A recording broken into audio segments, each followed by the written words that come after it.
بعد از تو.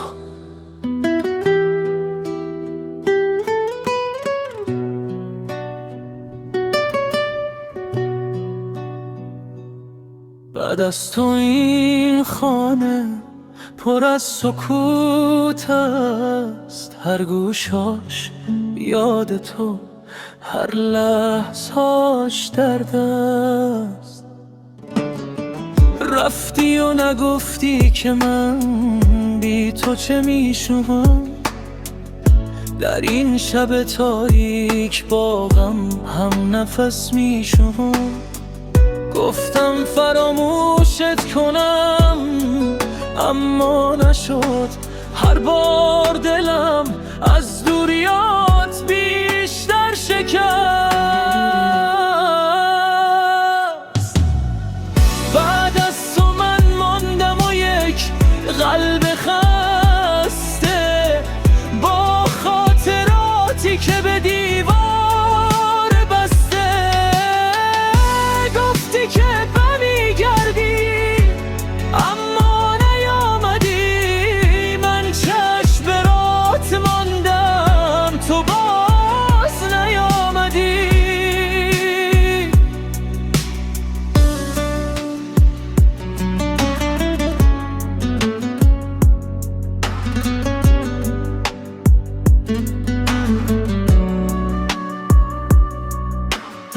باران که میبارد دلم یاد تو میکندم، این قلب دیوانه هنوز فریاد تو میکندم. عکست هنوز مانده کنار پنجره، اما خودت نیستی، چه تلخ است این خاطره. اگر یک شب دوباره به خوابم بیایی، اگر دستم بگیری، اگر برگردی برایم، نمیپرسم چرا رفتی، نمیگویم چرا، فقط میگویم دلم تنگ شده، همین و بس. بعد از تو من ماندم و یک قلب خسته، با آرزوهایی که همه در هم شکسته.